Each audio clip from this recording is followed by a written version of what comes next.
thing you can do is to just tell him straight up. If he takes it the wrong way, I can't talk when you're here, Samara. What? My wife's here now. I'm all nervous. I love you. Do you care about bipolar syndrome? No, Why not? because there's more to you than bipolar syndrome. Exactly. There's more to me than my Poland syndrome. There's more to you than your Poland syndrome. Bear with me. I'm on a low carb diet at the moment, so I might be talking a little bit slow. As my diet plan, 100 grams of carbs a day. Right, so Poland syndrome and relationships. I've had a few questions recently regarding this, and it got me thinking about when I was younger and growing up in school, in college, and my relationship with the opposite sex. And truth be told, I never really had a problem growing up. Okay, I say I never had a problem, but the very first relationship I had in school, I did get laughed at. When the girl found out about my hand, she did laugh at me. She was like, oh. And I never really took it personally. I never took it to heart, but looking back now, that was a bit of an ignorant move. That never put me off. Going forward, I've never had a problem.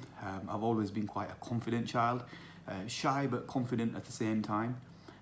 Insecure about my physique, as in I was always overweight, but I never really concerned myself with my small hand or Poland syndrome, never really bothered me. So going forward, I never had a problem with Poland syndrome. What I did realize was that every individual is different, so not all women are the same. You really have to look at the person as an individual and not as a whole. So when I talk about women, I can't generalize women. Everyone's different. Same goes for men. Not all men are idiots. So as I realized that women didn't actually care. Like I'm the one who cared, like more so than them. I'd be giving myself a hard time more. Like they didn't actually care. So I'd be like really stressing, like, oh my God, how am I gonna tell them this and that? And they'll just be like, oh, okay, cool, whatever. What's more important than looking a certain way is the way you carry yourself, is the way you walk, is the way you talk, it's the way you look at somebody, it's how you interact. Confidence, self-belief, the way you walk is way more important than a slight disability or a cosmetic imbalance. It doesn't make a huge difference. The way you are as a human being is way more important. If you are a nice guy, or a nice person, people will be attracted to that. That will shine through. You get me? But if you're insecure and this is taking over your life and it stops you from being you, the happy person that you are, then really that's going to come off in a negative way.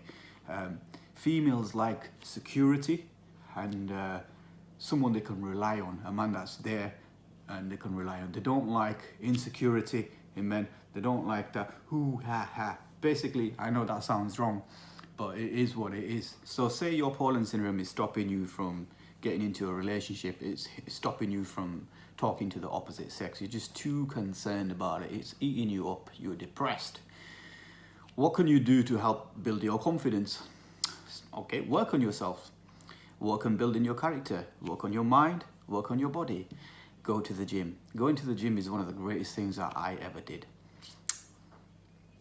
People say that, okay, having muscles and all that doesn't attract women. But it does.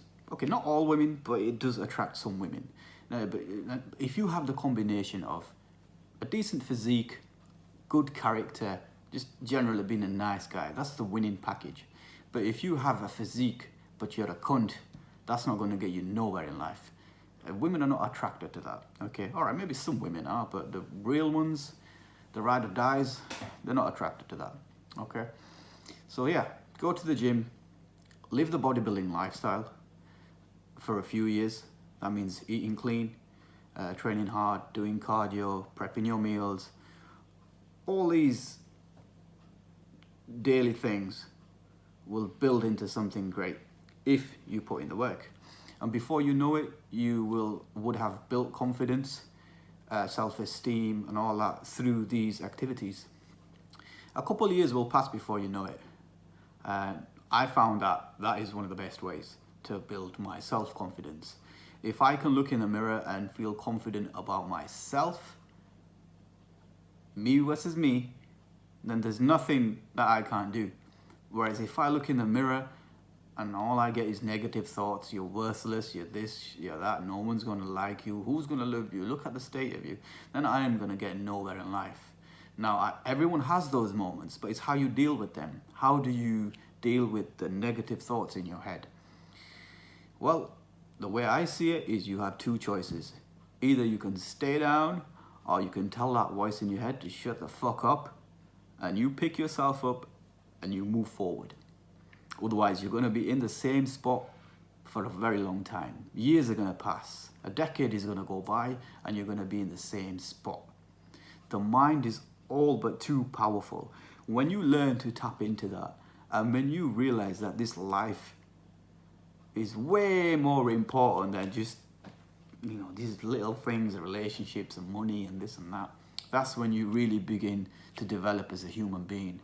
When you're happy in yourself, happy about life, everything else will fall into place.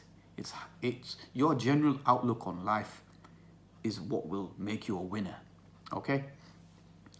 Now, say you're in a relationship, a new relationship, and you don't know how to tell your partner about your Poland syndrome. Say you're a female and you're really, really worried that your boyfriend's going to take this the wrong way, and etc.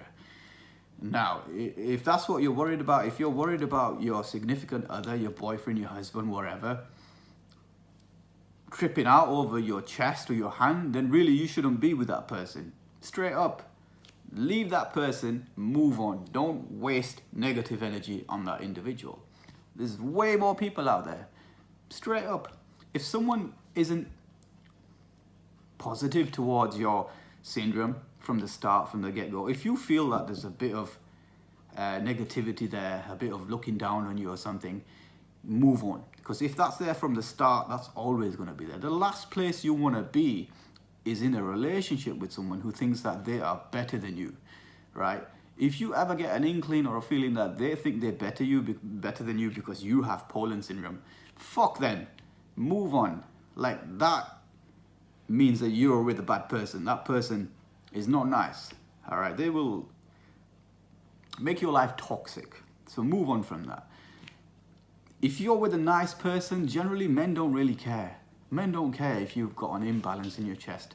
I mean, ladies, let's be real. Most of you guys have an unbalanced chest anyway, right? So it's like men don't care, and if I can't say that.